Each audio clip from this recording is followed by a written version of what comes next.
Olá pessoal, tudo bem? Meu nome é Alex Vargas e hoje eu vou te mostrar aqui na tela do meu computador como que eu faço um faturamento numa média aí de 100 mil reais por mês. Pessoal, olha só, eu vou te mostrar aqui uma das nossas contas de pagamento. Pode ver que é ao vivo aqui, do dia 1º/11 a 30/11 de 2014. Ó, novembro de 2014, 120 mil reais. Cara, olha isso, setembro de 2018. Olha só esse faturamento aqui. Vamos para 2019 agora? Vamos lá, bem recente. Pessoal, olha isso, dá pra acreditar nisso, fevereiro de 2019. Olha só, de faturamento online. O pessoal quer sempre parecer que é bom, que é isso, que é aquilo, mas não prova nada, por isso que eu te mostrei isso. Agora, olha só, o mercado de trabalho, ele tá difícil, né?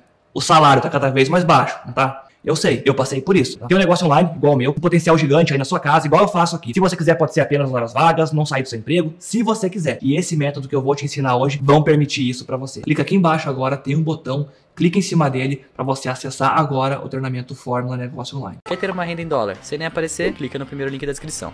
Hoje, quando a gente olha um filósofo, vamos dizer assim, filósofo de 2021, para um filósofo de 2.500 anos atrás, quais são as semelhanças e quais são as não semelhanças? Elas existem? Semelhanças existem no sentido de que, assim como os filósofos de 2.500 anos atrás, a filosofia tem uma vocação natural a querer resolver os problemas a partir dos limites humanos, sem trazer para a conversa a ideia de divindades, por exemplo. Existe uma... Sem trazer. Sem trazer. Existe uma parte da filosofia, que é a filosofia da religião, que você estuda a religião, mas não do ponto de vista da fé. Tá bom. A gente fala. A teologia estuda do ponto de vista da fé. E o Sócrates foi condenado por ateísmo. Sim. Tá? Então, ali já havia uma tensão entre os filósofos e a religião do Estado ateniense, da polis, o politeísmo da polis, né? Uhum. Então, isso é uma semelhança que continua existindo, essa tensão entre a formação filosófica e, digamos, grosso modo, a ideia de acreditar no invisível, no divino, ou elementos extra-humanos que agem sobre a realidade humana. Claro que existem os elementos naturais. Também é semelhante o fato de que filósofos estão sempre fazendo perguntas, que a gente aprendeu com os filósofos anteriores, né? Agora, diferente, tem um monte de coisa, né? A gente continua circulando por áreas como política. O Platão fundou as áreas, política, própria filosofia da religião, filosofia da linguagem, filosofia da sociedade, psicologia, epistemologia, que é a teoria da ciência, como a gente fala hoje, epistemologia. Mas, assim, você tem diferenças. Por exemplo, hoje a gente tem uma sociedade de mídia, né? Você tem agora, mais especificamente, redes sociais. Nós vivemos estruturas políticas pensadas por filósofos do final do 18 ao longo do 19. E agora a gente está numa banana danada porque as redes sociais têm vocação de erosão institucional, destruição da representação institucional. E isso é um problema que nossas instituições, elas vêm de uma época que não existia isso. Sim. Agora, por exemplo, Platão já apontava críticas à democracia ateniense que valem até hoje. A democracia. Do mesmo jeito. Vocação retórica, argumentativa, demagógica. Pessoas que não são preparadas tomando decisões pela polis. Parece que você está lendo problemas de hoje em dia. O cara vanguardista pra caramba. É porque a humanidade tem uma parte que não muda muito, né? Agora como ter essa perspectiva, Pondé, tão ampla de mundo? Por exemplo, no caso do Kant.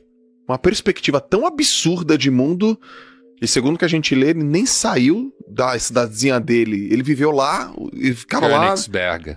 Entendeu? Piquititi, com aquele carinha pequenininho. Uma perspectiva tão absurda de mundo, de pluralidade, de vanguardismo. Onde que vem essa estrutura de pensamento? É através de pergunta, através de leitura, é uma habilidade natural? Por exemplo, é uma predisposição, é um talento? Porque eu tô te construindo essa pergunta, porque eu que fiquei pensando. O que classifica um filósofo? O que classifica um professor de filosofia? Um professor de filosofia tem que ser um filósofo? Um filósofo precisa ser um professor de filosofia? São coisas similares? Nada a ver.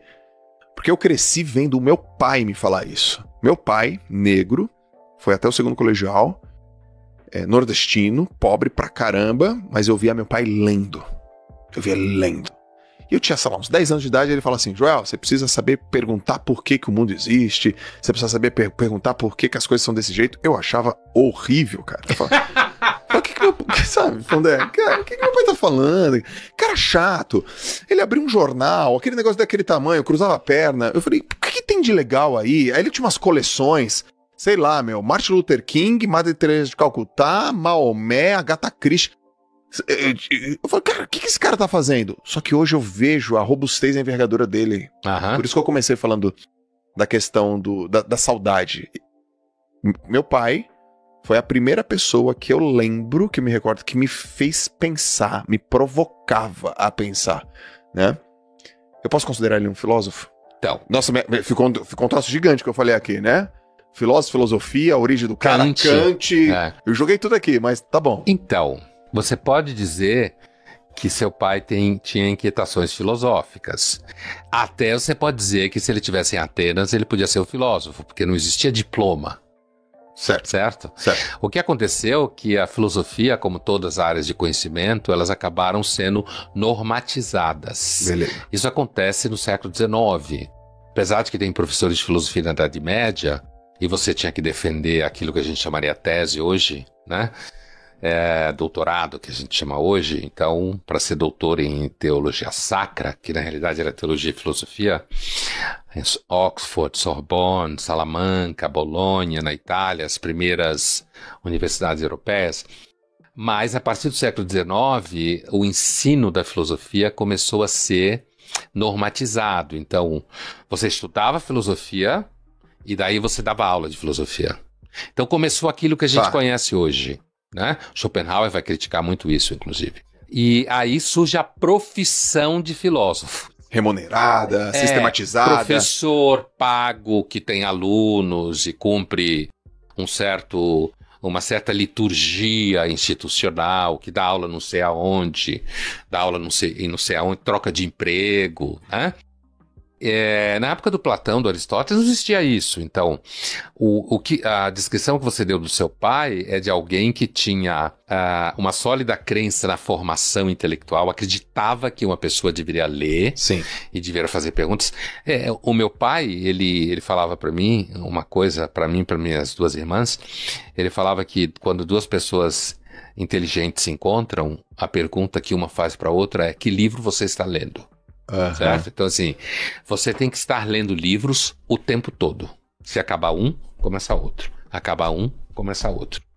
Então, apesar que ele era médico, né? Eu digo apesar no sentido que ele não era da área da filosofia, ele tinha uma formação humana gigantesca, mas também era um médico de uma geração que hoje é médico mais técnico. Sim. Do que qualquer outra coisa.